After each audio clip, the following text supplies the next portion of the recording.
Hello! This is social selling and systems expert Brenda Sturr, and welcome back to Sassy Soundbites, the show where we talk about building your social selling or digital marketing business with confidence, systems, AI, and just a little bit of sass. So I did something recently that felt both wildly practical and slightly rebellious. I gave my AI assistant her own email address. I know. Deep breaths. We do not need more inboxes. Nobody wakes up thinking, you know what would really spice up my life? Another Gmail login. But this was not about adding more noise. It was about creating less mental clutter. The setup itself is not glamorous. It is ChatGPT, a Gmail address, and a little automation in the middle. Nothing fancy. No 42 tool stack, no Silicon Valley startup vibes. But what it has created is space.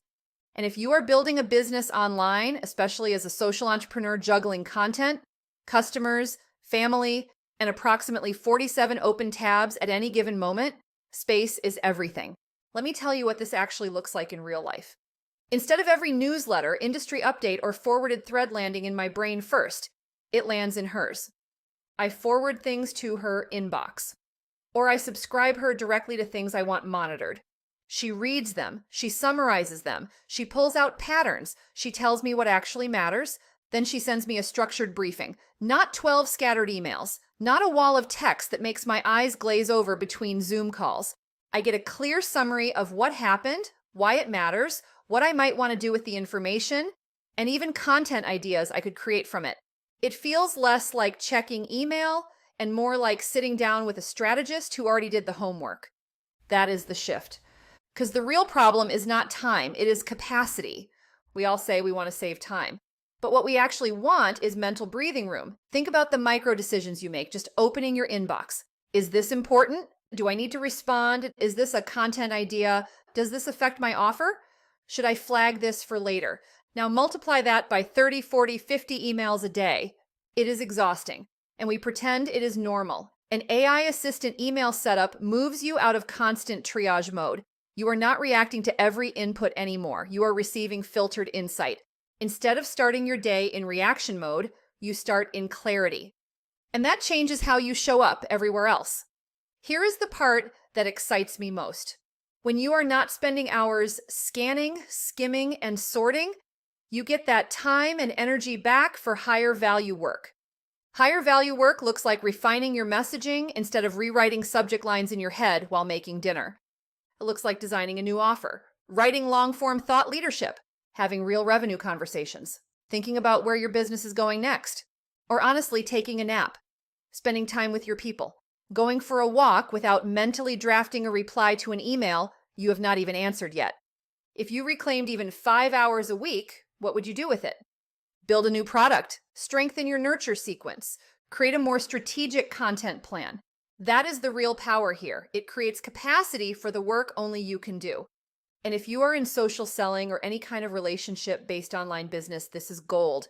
You are already managing customer conversations, team updates, company announcements, and platform changes, on top of creating content and driving sales.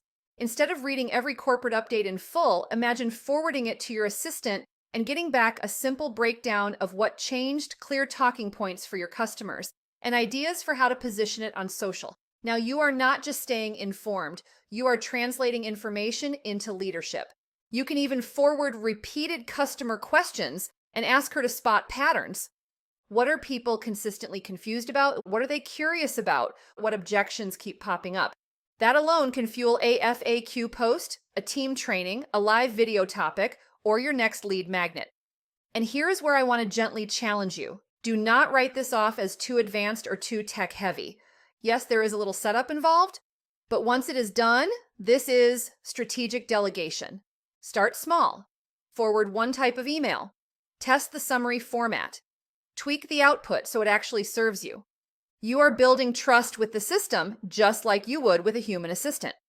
And let me be very clear about something. This is not about replacing you. Your AI assistant is not your personality, your brand voice, or your creativity. She is your processor. You are still the strategist, the visionary, the connector, the one making the final calls. But you are no longer the unpaid intern of your own inbox. And that feels different. For me, this move represents a bigger shift in how I see AI. It is not just a content generator anymore. It is a thinking partner. We are not simply asking AI to write posts. We are asking it to brainstorm, amplify strategy, interpret information, organize signals, and make recommendations. That is a different level of use. You are not drowning in data. You are leading with interpretation. And for women building sustainable, scalable businesses, especially those of us who are done with hustle for hustle's sake, that matters. You do not need more hours in the day. You need fewer low-value decisions. Sometimes the most powerful upgrades are not dramatic. They are quiet. They are practical. They are slightly rebellious. Sometimes they look like giving your AI assistant her own inbox and letting her help you think. Sassy Soundbites is sponsored by Social Systems Insider, the cozy email membership to make more money in your social selling or digital marketing business by building smart strategies, smart systems, and smart tech. Join hundreds of other insiders who get exclusive new coaching content every Tuesday. Head to brendastur.com/insider to learn more and claim your first month free. Join me right back here next week for another Sassy Soundbites. See you soon.